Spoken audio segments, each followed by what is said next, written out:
Hi, welcome to a meditation and sleep story where I take you to San Juan, Puerto Rico, where I spent many years as a child.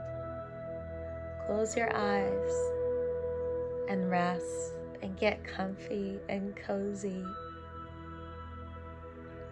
Pull the blankets up, get a pillow if you need, and snuggle down in whatever place you're in. And if you're somewhere else, just listen as restfully and peacefully as you can. And these meditations can be done for bed or anytime. As you close your eyes, you start to feel your breath deepening.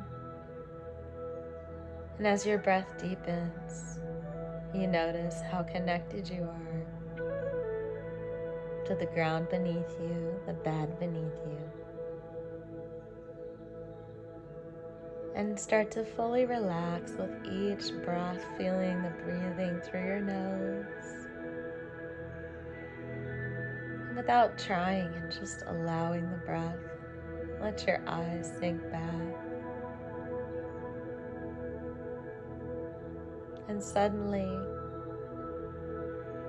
you appear on a dusty road, but you notice beautiful flowers everywhere. And then you notice yourself as you look at one arm and the other. You are 7 years old again.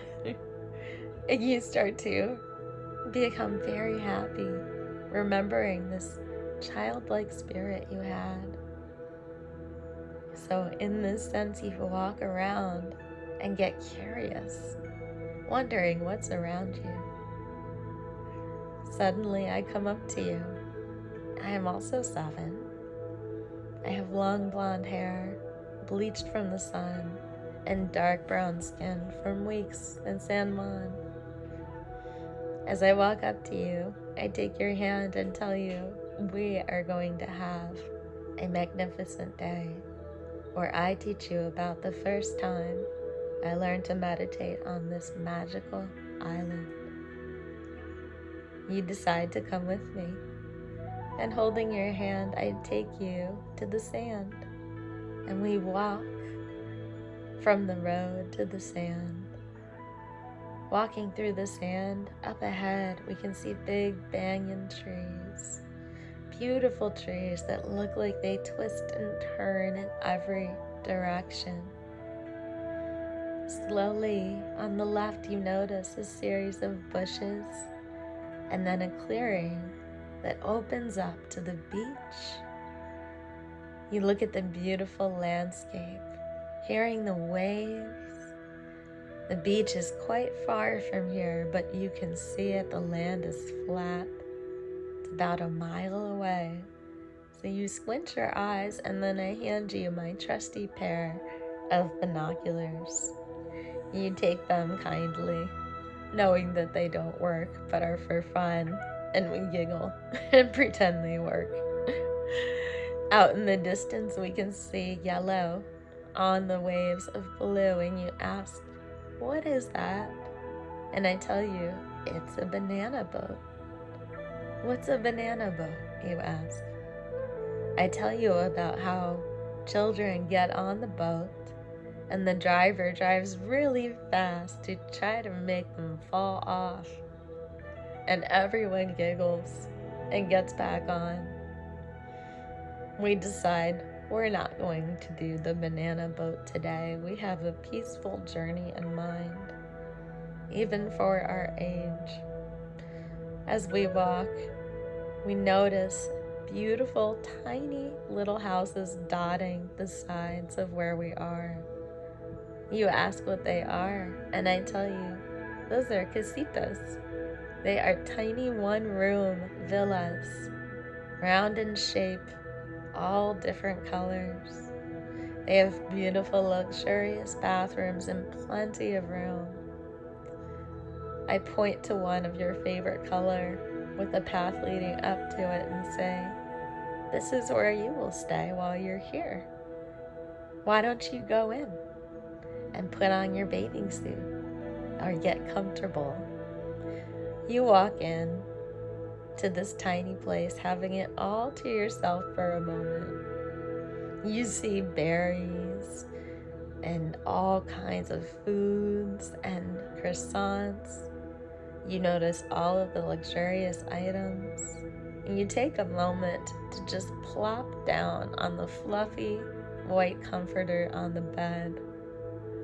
Lying there for a moment, you breathe in and out, happy that you have arrived here, getting to explore once again. You breathe, looking up, and then you decide to roll off the bed.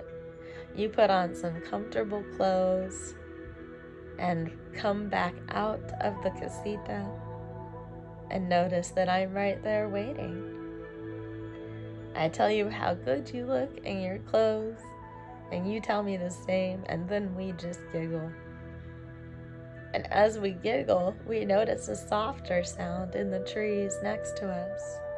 These trees are more like palm trees surrounded by bushes, covering the casita, lining the area where the casitas are, making them slightly more private.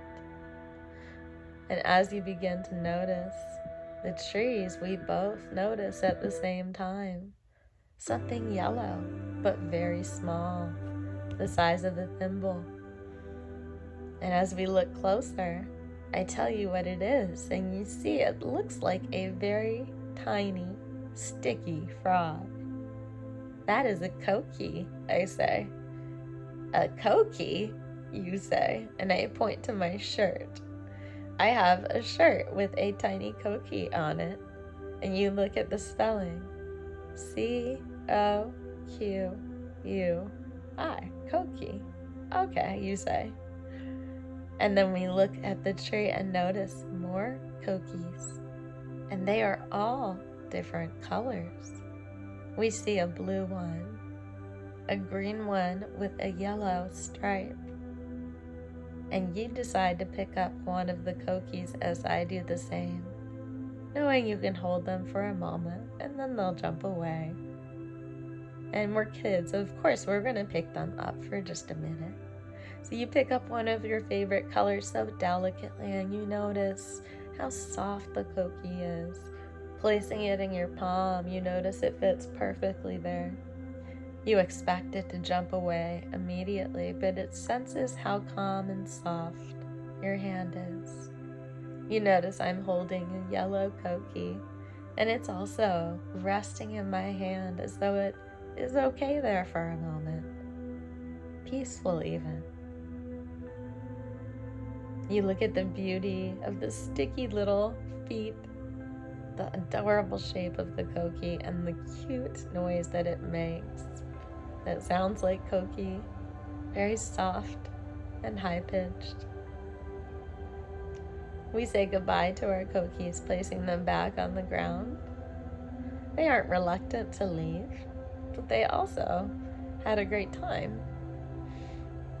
So we start to walk around the trees, and as we do, I say before we come out of this clearing that blocks our casitas from everything else with the trees, let's sit down for a moment in the sand and I can show you how I meditate.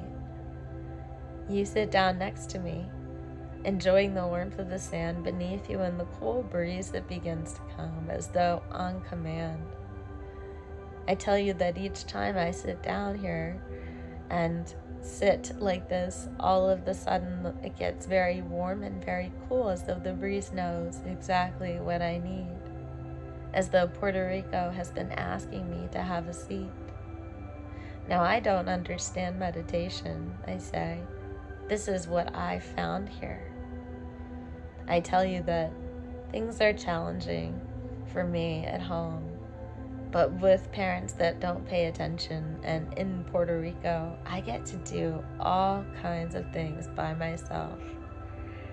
And I tell you how I learn that I need time for quiet, where I'm not sleeping, but I'm sitting and breathing and most importantly, feeling the breeze on my skin, almost as though it could flow through my body, and feeling how supportive the ground is, as though it's a magnet drawing me into it.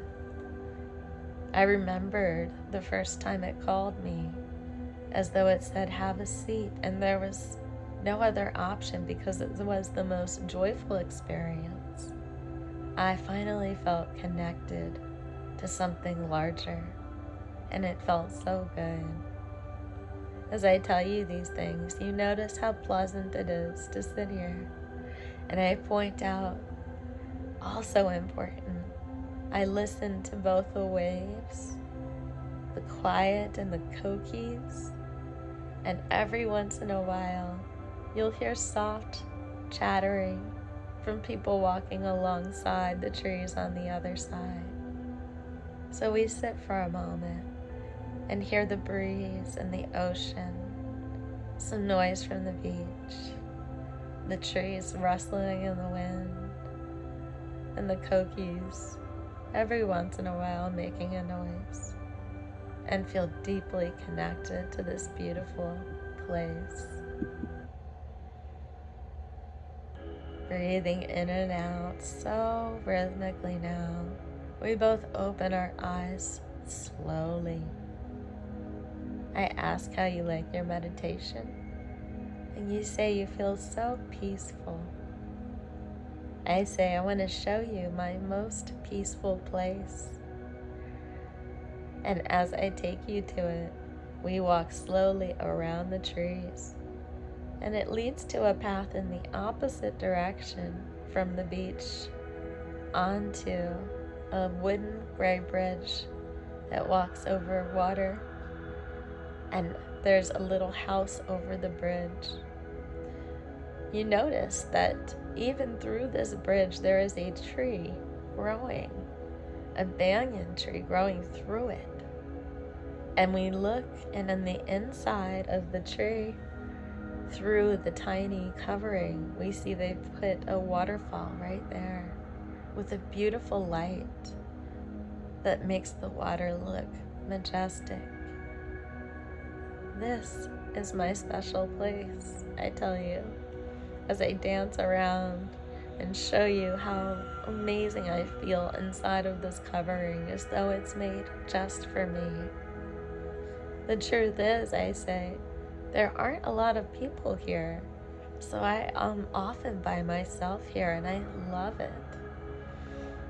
You look around and see how special it is. The beautiful, majestic, lit up water, the tree running right through. And then I tell you my ritual. Before I learned to meditate, I said, I used to get stressed because bad things happen. But I came here and I put my hands on this banyan tree and I started to breathe. Oh, you say, and you put your hands on the tree and breathe. After breathing for a moment, feeling the rough bark of the tree as though it starts to connect and become fluid with our skin, as though we can feel the tree touching us back, I tell you what I do next. This I call the sacred waterfall, I say. It's lit up, I come, and I believe that it cleans everything and makes everything beautiful and gives you good luck. So I put my hands under the water until I feel all the good luck flow from my fingertips up to my shoulders. And I show you.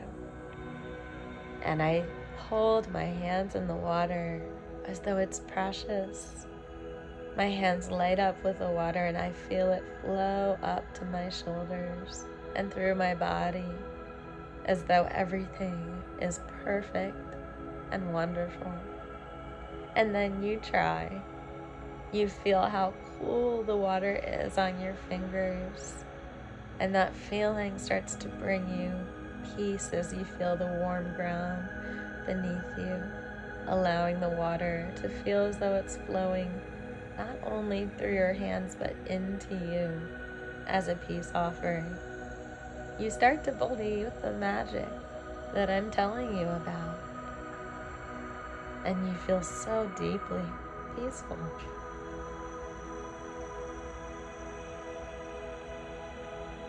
We begin to walk as you take your hands away, but you say you need a moment, so we walk outside of the bridge and find a bench, and we sit and stare at the ocean as we hear the waves crash in and out.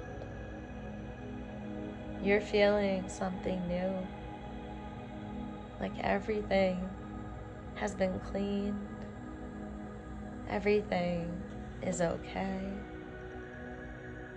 And you realize that my ritual made you feel very relaxed, and you could see why I felt so relaxed. As you take some deep breaths, we watch the seagulls graze over the ocean and beach looking for scraps, and the sounds they make along with the breeze, and the coqui frogs in the distance, feeling the breeze against our skin. We sit pretty quietly for kids, knowing this is what our inner child always needed, and this is how we get back up. I take your hand and I lead you to my next favorite place. Before you go, I say, I want you to come with me to my favorite store. I suddenly have a purse. This is my first purse, I say. And here, when I was 7, was the first time I could buy things alone. So we walk down an alleyway and notice beautiful graffiti, painted walls, and flowers hanging out of windows. We walk along a sidewalk with beautiful houses and front yards overflowing with flowering trees and bushes, fruit trees, and beautiful flowers growing from the ground. The amount of color on both the houses and the flowers feels almost overwhelming and so wonderful at the same time.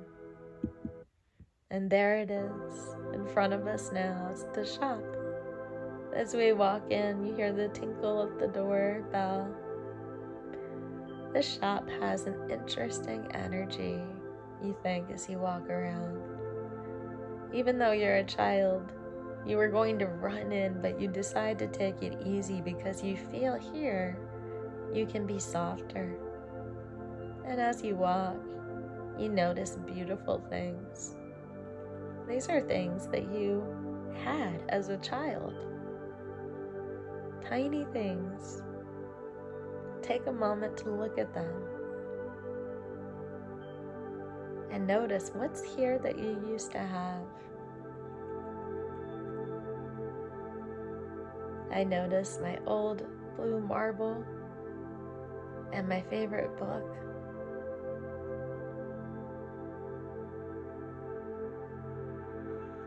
As you notice what you see, decide what you want to take or hold once again.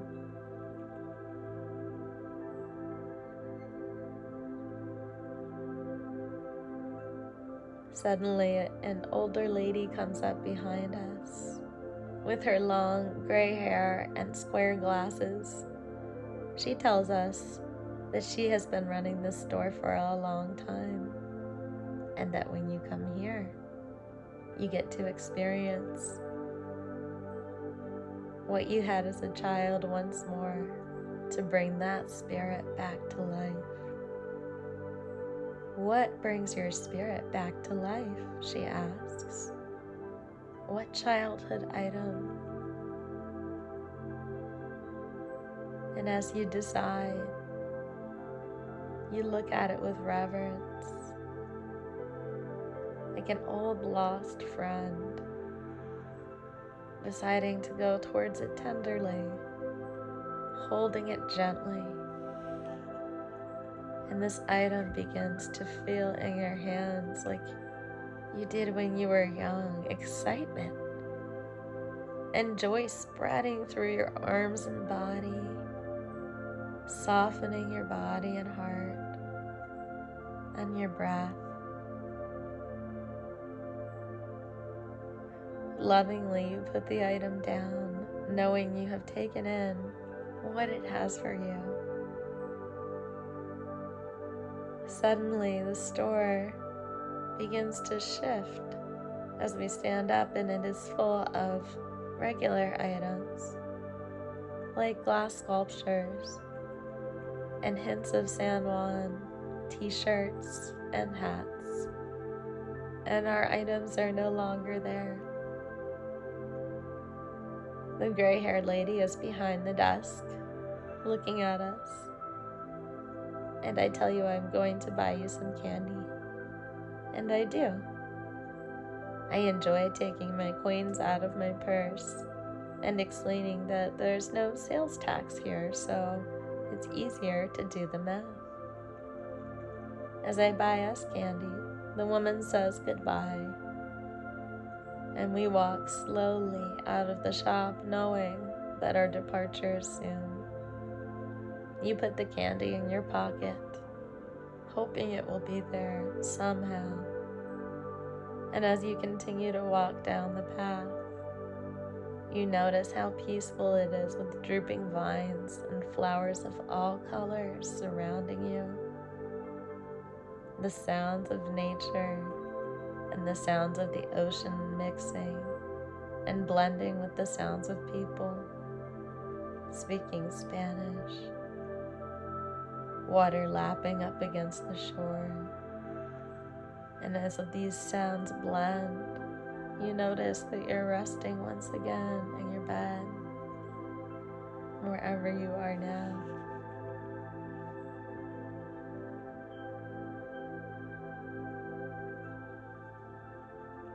May you have a wonderful sleep or rest.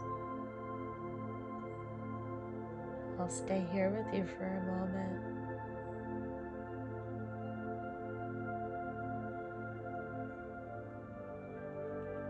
And as you rest and knowing what we have done is activated our inner child to bring a peaceful experience, to let them know that it's safe to play. It's safe to be okay. Feeling the connection to your inner child as though you are one with that playfulness, curiosity, love, and all of the experiences that have been wonderful today and any other day in your childhood. Blending with your inner child and your surface beneath you, your breath deepens. Thank you for visiting San Juan, Puerto Rico with me today. I hope to take you back there again soon for many more memories to share. Good night.